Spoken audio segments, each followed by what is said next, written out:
Good evening. Welcome to our webinar of the International Master Program in Comparative Social Research.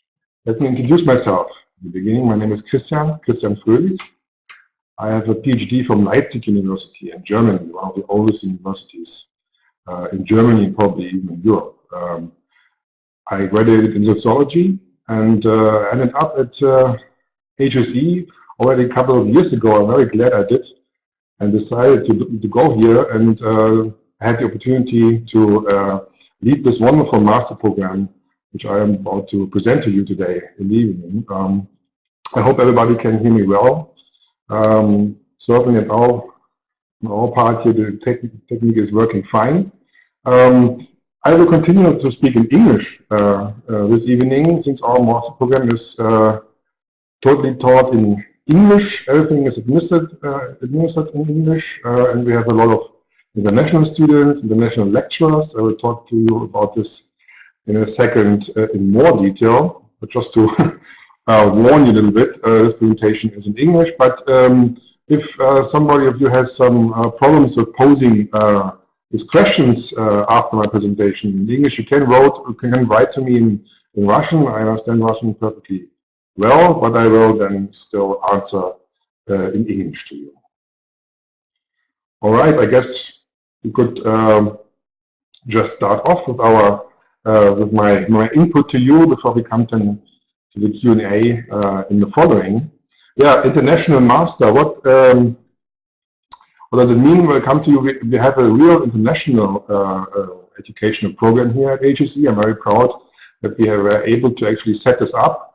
And this has different meanings, actually. It has, of course, a relation to the topics and the issues we are dealing with here in our program, but also with regards to structure and the faculty and the possibilities our students have in our program. But let me start with introducing to you what is actually comparative sociology, comparative social research. What is this about? Is it something unique, or is it something too obvious to actually think about? No, to both. As you can see here in the first slide, we are kind of, with our issues, with our approach to sociology and social science, right in the middle of the discipline.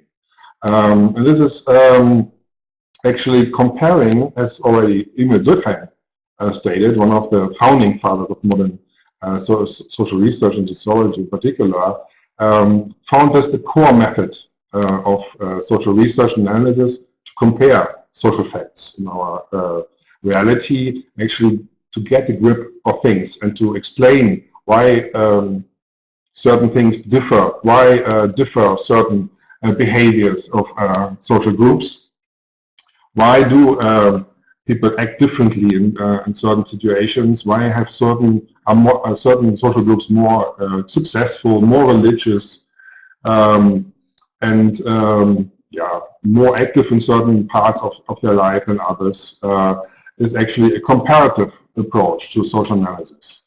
So in our program, we are trying to give our students the opportunity to reach deeper into the pocket of the sociologists and come up with first good ideas to compare, to understand our social reality even better, but also to give them better instruments to actually do meaningful comparison.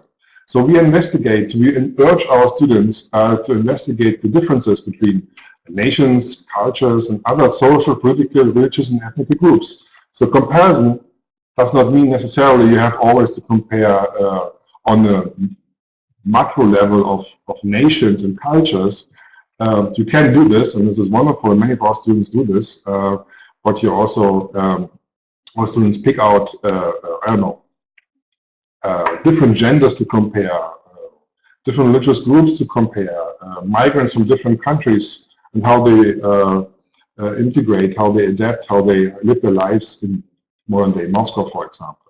So those are topics our students are concerned with, and our lecturers give them the instruments to do that research, but also give them input. What are the cutting edge topics and issues, also in theoretical matters in that regard.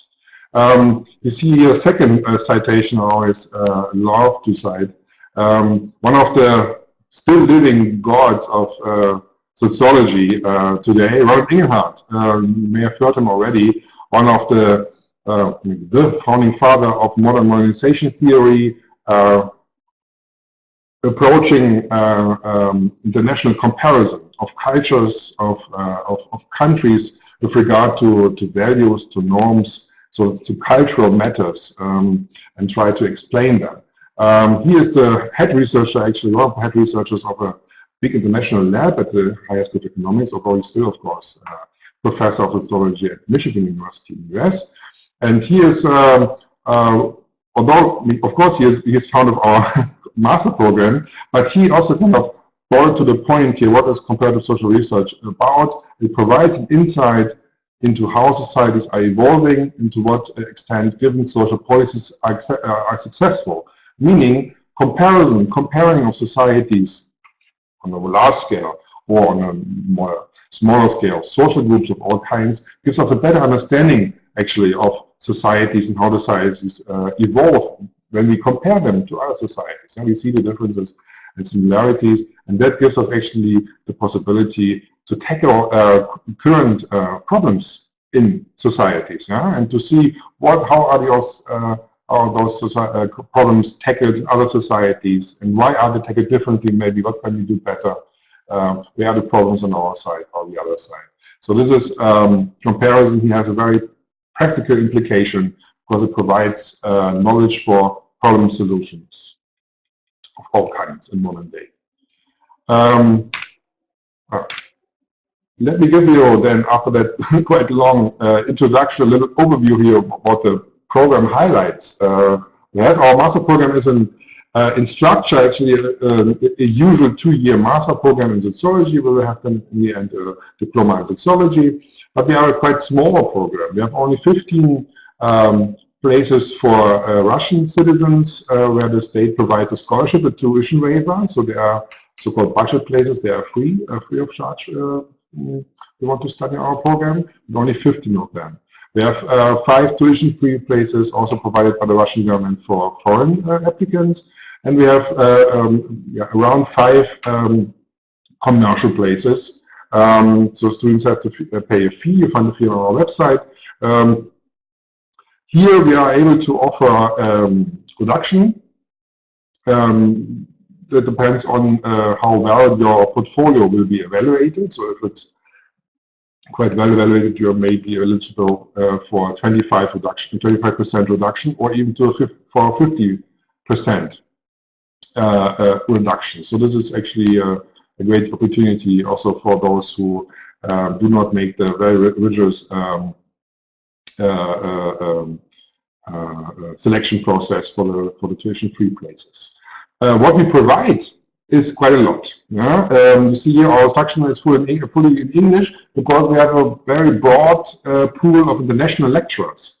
We have permanent lecturers, assistant professors and professors at HSE permanently working here, but we also are inviting every year several guest lecturers who are conducting workshops, master classes exclusively for our students on topics who are not so well presented in our permanent study plan. It means they are kind of filling the little holes we have and providing our students with insight into very current, contemporary, cutting-edge research by our guest researchers. So, for example, right now Hans-Peter Krisi is doing a series of lectures here at HSE only for our master students on his cutting-edge research on political mobilization and the change of political party system in Europe. He's currently a professor at the European University Institute in Florence. So it's just an example of what's going on right now. And what is also wonderful, I could announce this today here the first time, that we have in September this year, we will start 2 double degree tracks where our students have the opportunity to get a second degree, either from the Freie University in Berlin or the Higher School of Advanced Studies in Social Research in Paris. 2 well-known, world-famous, highly ranked institutions of higher education, our students can actually choose where to go to stay in Berlin or in Paris for a semester or two, and their thesis will be co-supervised. So there's a wonderful opportunity here for our students to get a second European degree even. Or if you don't choose not to go abroad for such a longer time, you can spend your research internship abroad. This is another feature of our program. Every student of our program has to do an academic research internship where he does his own research in an academic environment of an institution, either in Russia or abroad, and mostly those are our partner institutions at Western universities or here in Russia, in Moscow, at St. Petersburg. Mostly. And our closest partner here in Russia is the Laboratory for Comparative Social Research. I have mentioned it before, the head researcher here is Ronald Ingehaar, but also other renowned international scholars, just like Christian Welzel or others, and Hans-Peter Kiesi is staying there right now. This is a unique research environment, an international wide network for scholars doing mostly research on norms and values on a comparative and national level. I will come to the laboratory in a second, but this is the foremost best place for our students to do their internships. Here's a little glimpse at our structure. And you see here in the first year, all our lecturing is concentrated. This is something which differs from other master programs. So you have a very quite heavily loaded first year in our program with all the teaching done in the first year, because the second year we dedicated fully to the research of our students. You see here the second year is made up by the research internship if you decide not to take part in one of the double degree tracks, or you go abroad in the third or even the fourth semester, either to Berlin or Paris. And you have to study there a little bit. I will explain it in a second more, but also you do an internship as well. And then in the fourth semester, you write your master thesis and defend it in Moscow. You can do this, if you are not in Moscow, you can do this also via Skype. We're very flexible here because most of our students are somewhere abroad when they finish their master thesis. And you see, of course, continuously, if you're on the first or second semester, you have the opportunity to take part in the guest lectures and workshops by our invited international scholars. Here's a little glimpse at the study plan. It changes a little bit every year. We try to advance and develop our study plan, our curriculum every year. But this is how we kind of more or less envision it for next study year, studying in September 2018 actually also, regardless of what it says in it's the title of the slide. You see here three big pillars of our curriculum. First are methods. Yeah, this is the core of our program, because we believe that students in our program, they choose their own research topics by themselves mostly. They already come to our program with a good idea, or with at least with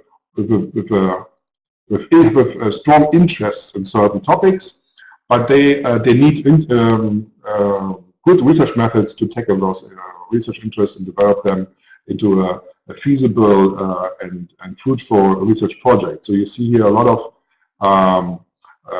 method classes. You see here, of course, we are not, our students will not continue to use SPSS as a statistical program, but so program of statistical analysis, but they will use and will get introduced into R, which is much more flexible and advanced, can handle more advanced methods better. And most you see also here on the list, most of our methods are related to quantitative methods. But at the same time, we will also give the opportunity for our students to get more advanced in qualitative methods. So you see here also ethnographic methods and qualitative comparative analysis. Example, this seminar combines qualitative and quantitative methods. So we are quite open here to all kinds of methods of social inquiry, giving you always the last cutting-edge status and instruments into your hands, which you then can apply to your own interests. Of course, still we have quite a broad range of issue-related seminars and lectures. You see here the middle pillar. Of course, a class of comparative sociology on a more broader basis to understand what is comparison, how can you understand this as a research method. But then you go deeper into certain topics here, right? Social inequalities, migration studies, public policy, aging, all those very pressing matters of contemporary societies. Here we have a wonderful course and life course approach too. Gives you something which is not usually taught in master programs, but also topics like gender and development, which gives you a more international, like a touch to more international topics. But also you can, this is what we provide, what we offer you, but you're always able to choose other courses and other programs, other departments, which when it suits you, your own research interest better, and to develop your own research design better. Yeah, then of course the third pillar here is our research preparation. We have a quite intensive research seminar throughout the whole first year. Then of course, as I mentioned, the research internship is very important for you and for us, of course, to give you a research practice already. And guest lectures and workshops, of course, give you always an insight into the day-to-day work of internationally renowned researchers. You can actually learn from them how to do this. You can ask them all what you want, and they are happy to share, even happy to support you in your own research. Here I would like to kind of spotlight a little bit our two partners for the double degree tracks. As I mentioned, in the second year, our students have the opportunity to go to one of two West European universities to gain a second degree, and one of them is the Freie University in Berlin, and we have a partnership agreement with the Master in East European Studies there, and Professor Katharina Blum is the academic supervisor of that program. You see a little glimpse on the courses our students are supposed to take there. These are very broad, and it's actually titles or modules where actually more specific courses are integrated, and you are free to choose them to your liking and to your research interests. In the end, you will write a co-supervised master thesis, co-supervised by a German and the Berlin and an HSE colleague. So this is the truly international work you will have done in the end. And the second partner is the School for Advanced Studies in Social Research in Paris. Professor François Dossé is here, the academic supervisor of the Center for the Study of the Russian, Caucasian, and East European space, more or less. Here, also you have to take some additional seminars in order to gain the second French degree, but you will write also the master thesis in co-supervision. Let me also say some words to the Laboratory of Comparative Social Research here at HSE as the other big partner or biggest local partner here. This is a wonderful platform where all kinds of academic events are happening, annual conferences, the national workshops, summer schools, seminars, network meetings. And our students are always welcome to attend, to present their work, or to just gain knowledge about what is going on in the world right now in terms of research. And they focus mostly on comparative quantitative studies of social change with a strong focus on norms and values. Yeah, they use the World Value Survey, which was actually Ronald Engelhardt founded that big study in the 1980s, and it's right now in this, I guess, the sixth wave.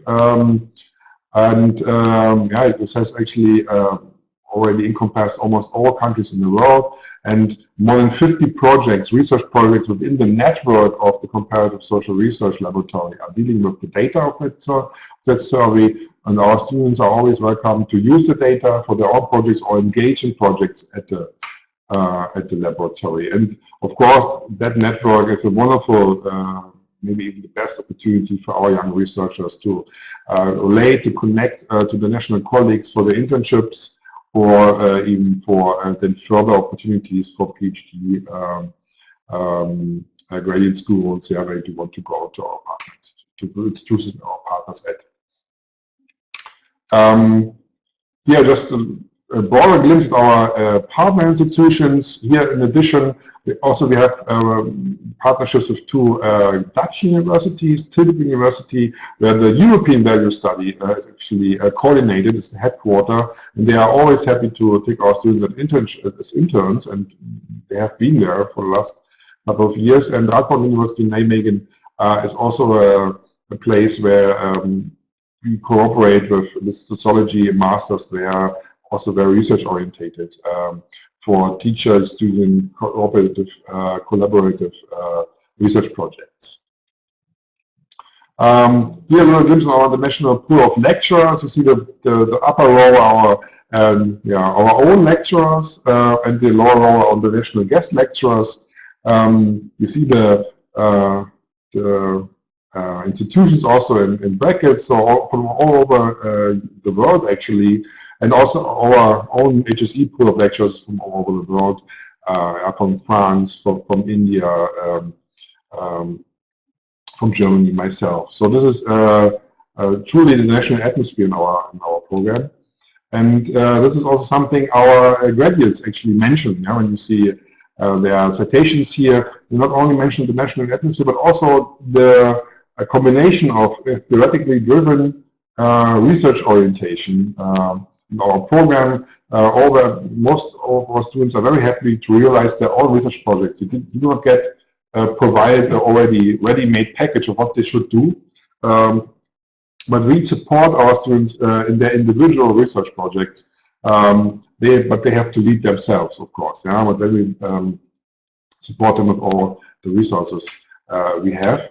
And together, when you pair this with the international atmosphere in our program, the networks of the laboratory, our partner institutions, which Berlin and Paris, they will bring in also their own lecturers to us. They will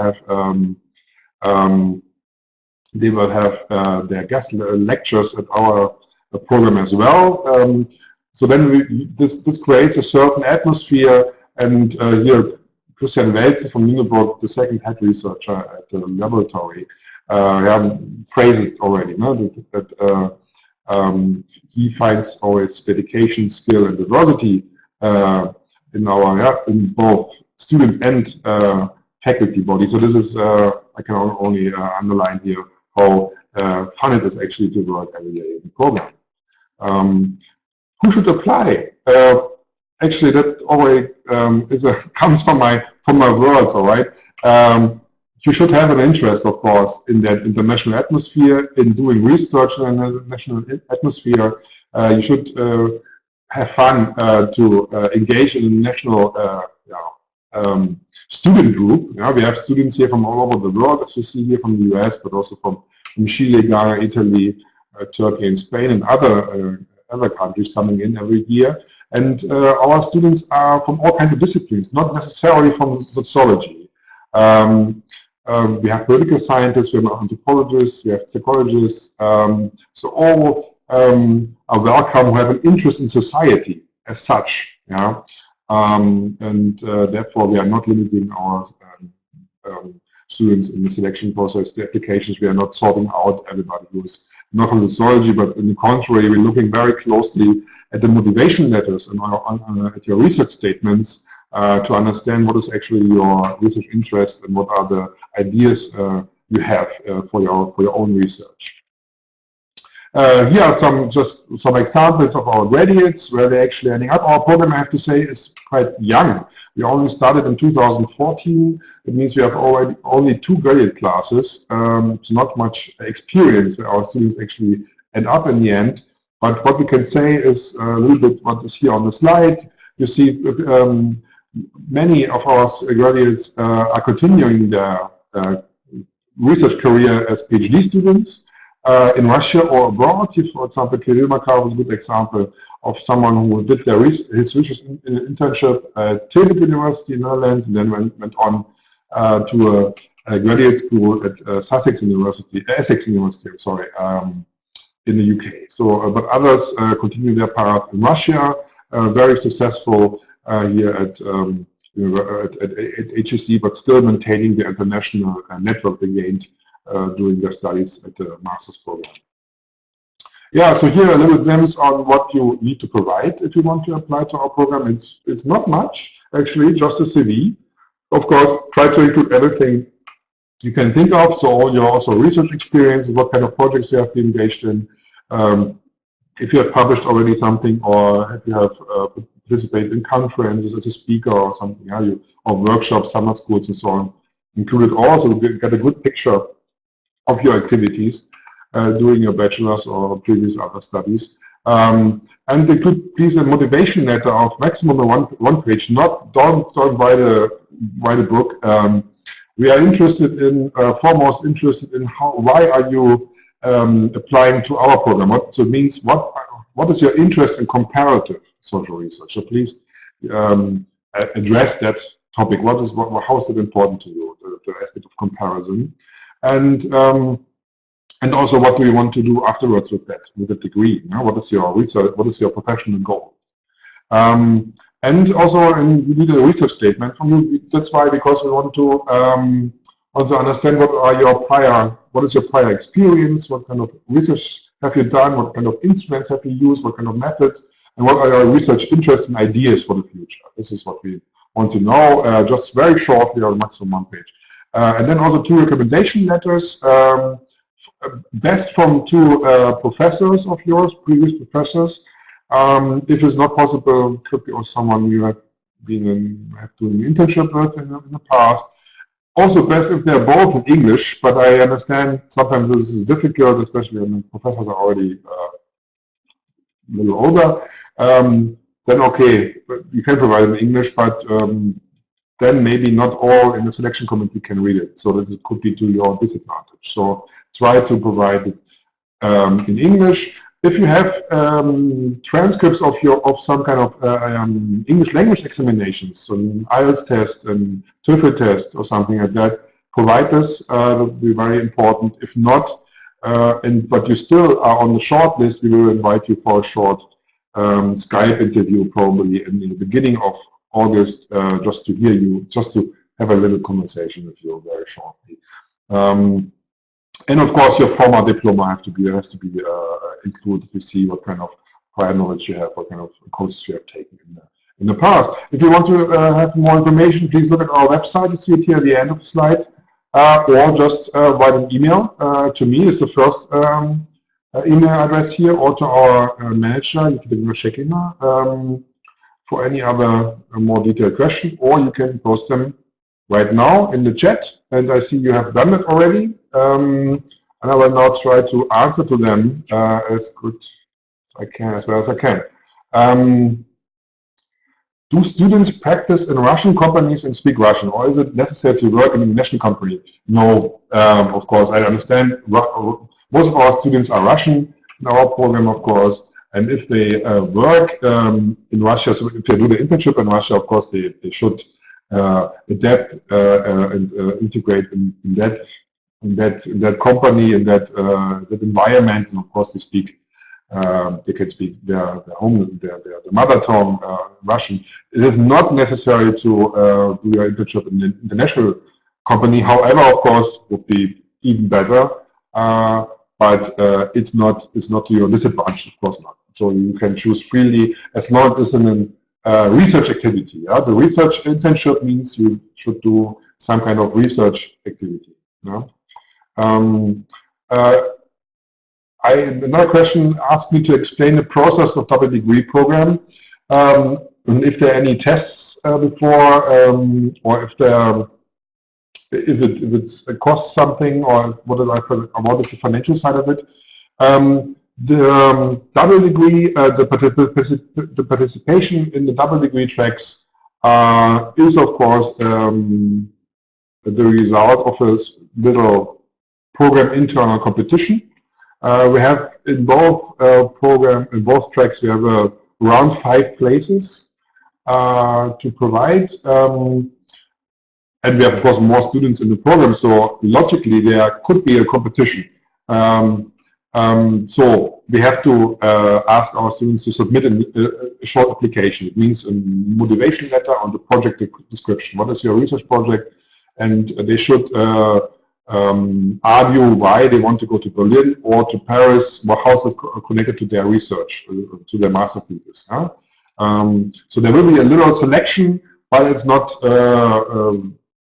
the chances are quite high that if you really want to go, you get the chance. The financial side is still in the, it's not so defined yet because we just started, haven't even done it once. For all we know, at least the studies are free in both universities. No, both universities do not demand any tuition fee from our students. But most likely, most of the accommodation and just any other costs of the stay have to be provided by our students themselves.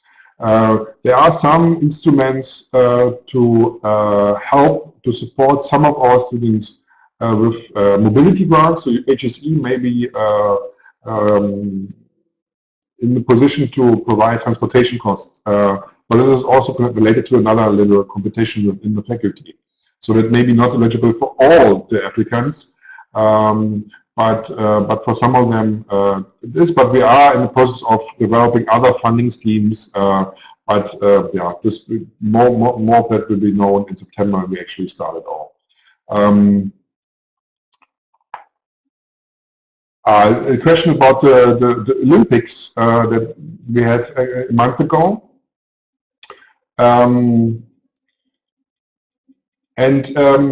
This is, the Olympics, this is an entrance, it's an exam, it's a competition, and the winners get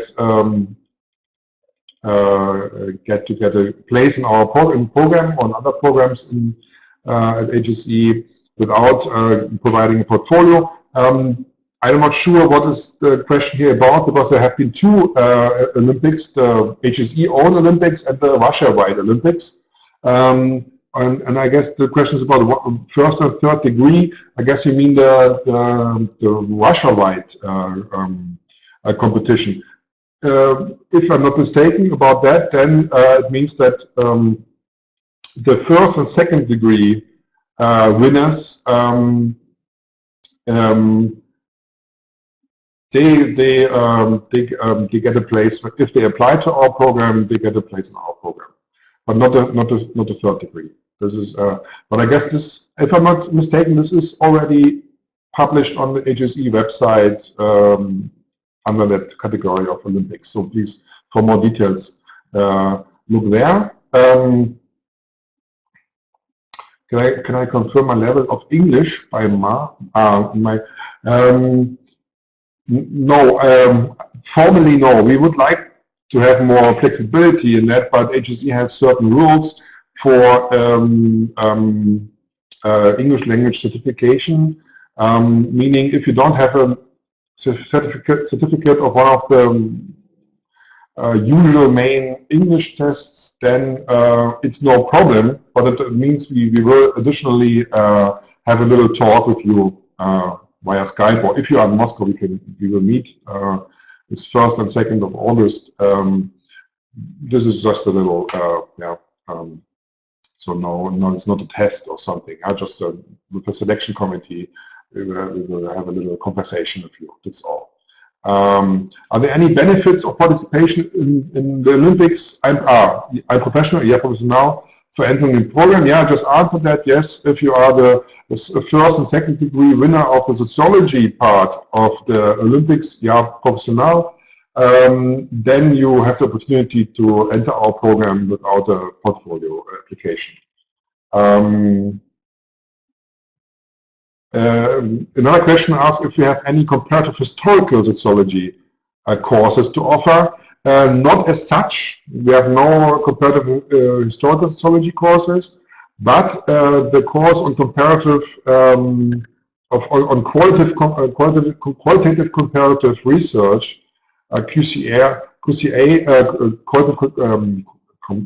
comparative qualitative analysis, qualitative comparative analysis, QCA, has a huge part on historical analysis, because it's about process tracing in case studies, and then you will deal with comparative historical analysis. Also, the life course approach course has elements of historical sociology in it, but we have unfortunately not yet an English language course on comparative historical sociology yet. That's indeed a lack here in our study plan as of now. Another question asked, do participants of spring competition of HSE, I guess that's the HSE Olympics, have any advantages? Yes. This is just in the last phase of being finalized. The competition is over. We have evaluated all works, and now we have also marked every work, and now the HSE Commission will decide on how many participants, so what are the rankings, and how many winners will be defined as those who can enter the each program. This is a decision related to every program, but it will be made by a general HSE commission, and that commission has not yet decided. It will decide at the end of April, actually, end of next week. So before that, I cannot answer the question on what points are enough to pass, because I don't know about that, because this will be discussed end of next week. And another question here: how about the PhD application records to US sociology programs? I'm not sure what the question is about.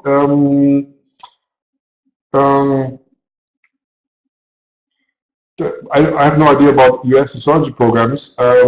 What I know is that HSE diplomas are acknowledged all over the world. What I also know is that actually HSE and other elite universities in Russia have developed and reformed their graduate schools, and now they are eligible to, and they are doing it now from this year on, giving PhD diplomas. So they adapted the Western models of PhD schools, and now the PhD diplomas are even equalized to at least technically to West European or US PhD diplomas certification. So this is, but I mean that's not about what the question is about. But anyways, if you mean that can you apply to PhD schools in the US with a master diploma from HSE? Yes, there is no problem. We are totally. I mean, we are not certified by some international institution or body. That is not possible in the discipline of sociology. There are no such body who can certify this, but from our experience, the HSE diploma in any discipline, but especially also in sociology, is totally fine and acknowledged all over the world to enter PhD programs. So this is not a problem. I don't see any more questions right now. We have 5 minutes left, so if you have any more questions, this is now your chance. Otherwise, I'm not sure. Maybe what could I talk about? Some more. I mean, again, I can just underline how we always try to work with our students individually. So students bring their ideas, their interests, and we try with them together to develop the idea into a research project of high quality. which is then ideally can be then published as a at least with one international peer-reviewed journal article. And some of our students have done this already during an MA phase, or even then shortly after, because of course the application process is quite long. But that is the aim, yeah, to provide our students with the needed push and instruments and possibilities to make that step into the next phase of academic research career, or and of course not everybody wants that, but provide you with cutting edge, very sophisticated instruments to do social research also in non-academic environments, such as think tanks, international organizations, big companies who are doing research on all kinds of things, right? Market research, not only, but also political institutions who are doing research into certain social topics in order to form their political agendas. International organizations, who do research in order to kind of set up their agendas in certain parts of the world and so on. Here we have another question: how many international students study in the program? We have right now 8 international students in both years. Yeah, so we have in the first year 4 students, and in the second year also 4. And for the next study year, we have already admitted 5 students, 2 from African countries, 1 from Mongolia, 1 from Turkey, and 1 from Spain. Those are those who have who will get a state scholarship. But we have right now also 2 confirmations for commercial places from Turkey and from Ghana as well. So it seems to be quite a big international group next year.